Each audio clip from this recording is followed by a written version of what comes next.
Alors, Parashat Vayishlach. Parashat Vayishlach. Dans cette parasha, on a un pasouk très particulier. Vayivater Yaakov levado. Yaakov Avinu est resté tout seul. Vayavek ish imo adalot hashachar. Il y a un homme qui s'est disputé avec lui jusque lever du jour. Vayivater Yaakov, tu entends Maxime? Vayivater Yaakov levado, Yaakov Avinu est resté seul et quelqu'un s'est disputé avec lui jusqu'au lever du matin.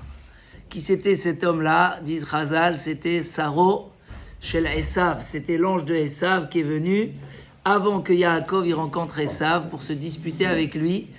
Et la dispute, elle a duré toute la nuit. Et Yaakov Avinu, comme il dit Rashi, était retourné chercher des petits pots qu'il avait oubliés. Pachim ktanim, des petites fioles.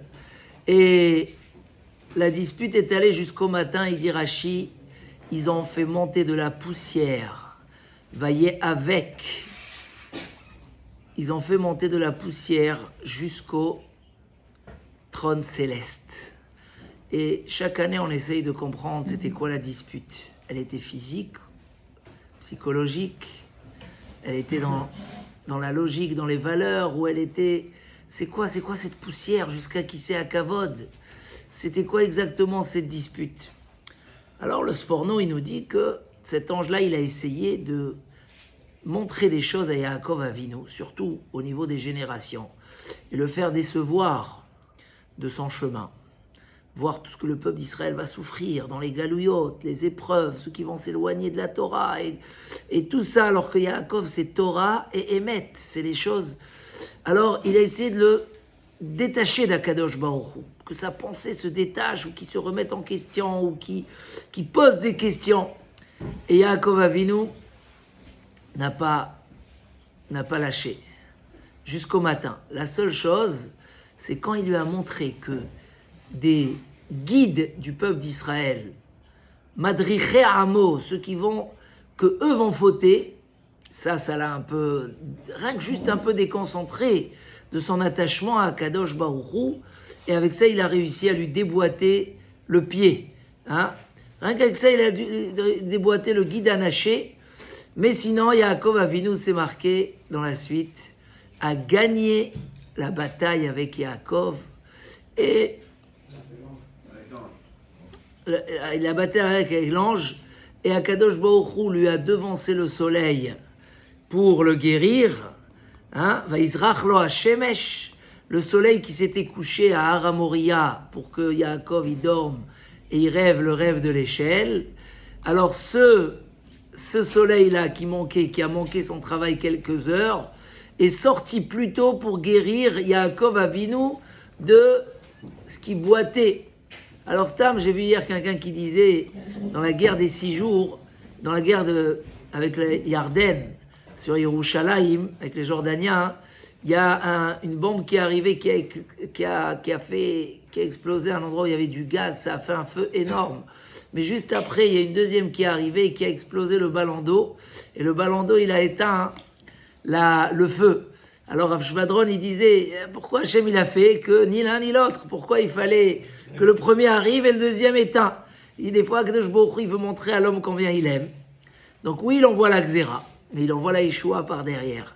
Alors Akadosh Baruch Hu, il aurait pu attendre le soleil. Ça va, Yaakov, il peut attendre en 2 heures. S'il boite 2 heures, c'est pas la fin du monde. Non, Akadosh Baruch Hu, il lui a devancé le soleil pour lui montrer combien il aime et qu'il a réussi à gagner cette bataille. Mais c'est quoi cette bataille? Pourquoi on parle de poussière?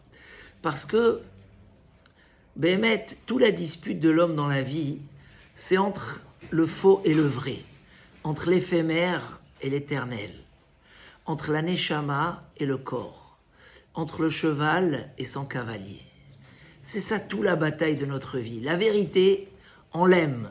Quand tu vois un Ben Israël le jour de Kippour, Rosh Hashanah, dans quelle vérité il est, quel amour de vérité il a, il se pose des questions, pourquoi il a fauté, Bichlal.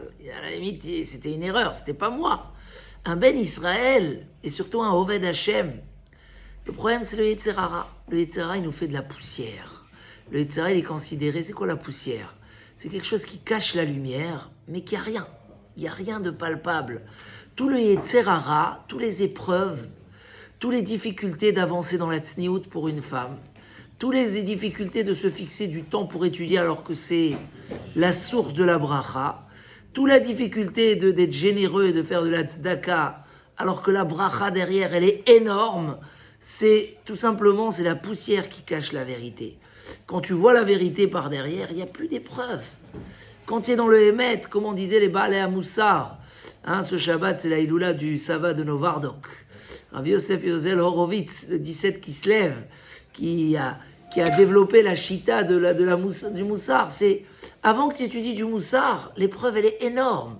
Après que tu l'as étudié, il n'y a plus rien, c'est de la poussière. Et quand un homme y réalise ça, il n'y a plus d'épreuve. La dispute elle était comme ça. Yaakov Avinu se disputait, vaillait avec.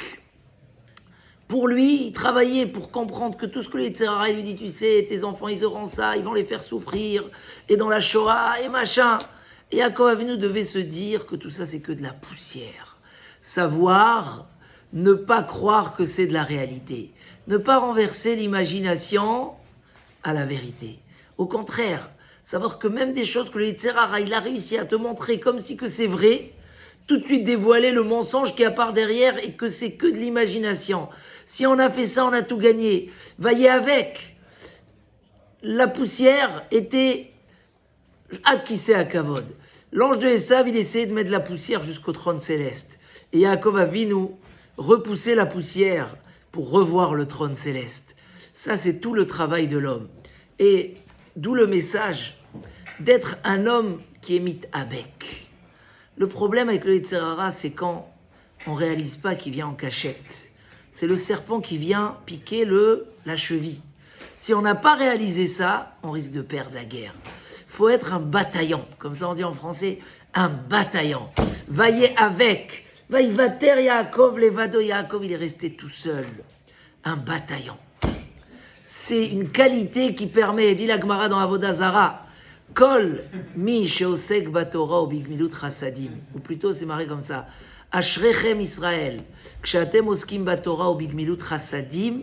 Itzro masur beyado. Celui, et faites attention que la Gemara a bien dit Torah et Chesed. Celui qui est à fond dans la Torah et dans le Chesed, son Yetzer Hara, il est dans ses mains. La Torah, parce que quand tu étudies la Torah, les valeurs reviennent. Je vois toutes les épreuves que les gens y subissent, dans le Shlom Bayit, dans les machins, dans les preuves, dans les Yetzer Hara. C'est dès qu'ils arrêtent d'étudier, dès qu'on les étudie réellement, ça y est, le Yetzer Hara, on l'a déjà attrapé dans nos mains. Après, il faut le battre, mais le combat, il est lancé. Gmilut Chassadim, parce que comme il a dit Rabbeinu Yona, la générosité, c'est la source de tous les bonnes midot. Ezeu derech yeshara, lev tov, un homme qui n'est pas généreux, alors le Yetzer Hara, il attrape. Ne fais pas ça, ne fais pas cette mitzvah. Tu peux t'énerver sur celui-là, tu peux être méchant avec celui-là, tu peux refuser ça. Quand un homme il est généreux, tous les midot, si on a Torah et Gmilut Chassadim, on est en train de réussir le combat. Rav Yerucham ramène, j'ai parlé de ça dans le Pidyon à Ben, Rav Yerucham il ramène que Yaakov il est parti chercher des petits pots, parce que chez les tzadikim, les petites choses ont une très grande valeur. Pourtant, les tzadikim, ils s'en fichent de l'argent. Alors pourquoi ils donnent autant de valeur à ces petits pots? Il dit qu'un jour, il y avait un philosophe qu'il a décidé que ce monde-là, il est trop faux, et il a décidé de tout abandonner. Tout. Et il s'est fait une cabane au bord d'un fleuve, où il y avait des... Et tout simplement, il arrachait des salades, il mangeait, il buvait de l'eau. Il a laissé juste des verres et des petits brocs comme ça pour puiser l'eau. Un jour, il voit qu'il y a des gens qui arrivent à côté du fleuve et qui boivent l'eau. Ils s'abaissent et ils boivent l'eau avec leur bouche. Il dit alors, si c'est comme ça, même mes verres, j'ai pas besoin.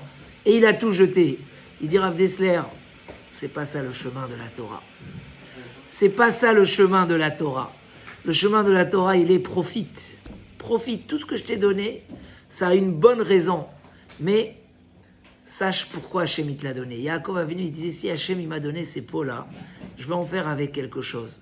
Il y a même qui font allusion au pot de Hanouka, les lumières, la fiole de Hanouka. Parce qu'Yaakov Avinu, il n'avait pas une chose dans la vie qu'il n'utilisait pas dans la bonne direction. Donc pour lui, c'était très important. Donc, Akadosh Baruch Hu dit, tu n'as pas besoin de te priver, mais il y a une condition. Tu dois être celui qui a des grandes lunettes et qui se bat avec son Yetzer Hara, qui n'est pas influencé par la poussière qui cache le Kisei HaKavod. Tu dois être celui que toujours tu fais hop, et les nuages ils s'en vont et tu vois la lune. Tu vois le Kisei HaKavod. Tu vois la vérité.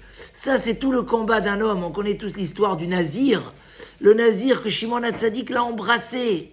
Parce que tous les Nazirs, c'était des gens qui commençaient à monter dans la Avodat Hashem, et dès qu'ils avaient un blocage parce qu'ils avaient touché un mort ou un truc qui devenait tamé, ils regrettaient ce qu'ils ont fait. Malheureusement, combien on est dans ce stade-là, où des fois on prend des bonnes décisions, Rosh Hashanah, qui pour chaque fois, quand ça marche pas, Shabbat, quand on marche pour aller à la synagogue, on dit allez, je vais faire ça, et hop, on arrête.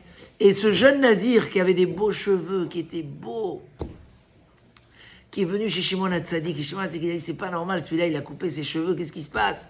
Il lui a dit j'étais dans ma ville, j'étais berger à mon père, et quand je suis allé puiser de l'eau, j'ai vu ma silhouette dans l'eau, et waouh, le Yetzer Hara il a commencé à me...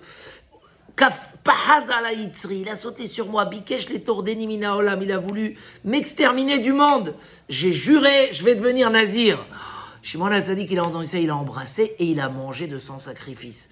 Pourquoi il n'a pas craint que, comme les autres, il a regretté un jour sur sa route de ses belles décisions? Parce qu'il a vu quelqu'un que chez lui, le combat, il est lancé avec le Yetzer Hara. Il n'y a pas... C'est pas grave. On a tous des combats personnels pour notre étude, pour notre évolution, contre notre Yetzer Hara, que ça soit dans le Torah, que ça soit dans le Milut Chasadim.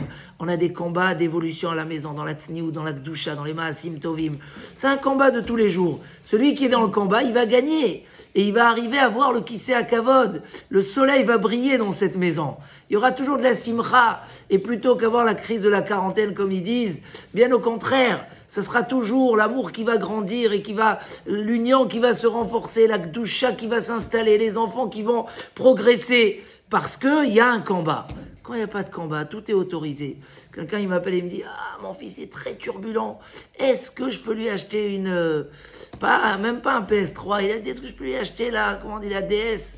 DS. Je lui ai dit « Je ne vois pas où est ta question. » Il me dit « Non, j'évite de... » Je lui ai dit « Ribono Shalom, mais il y a des gens qui posent des questions comme ça, Baruch Hashem, tellement il fait attention au chinour de ses enfants, etc. » Il y a une question. Le fait qu'il y a une question, la réponse va être bonne. Mais des fois, on ne pose pas les questions.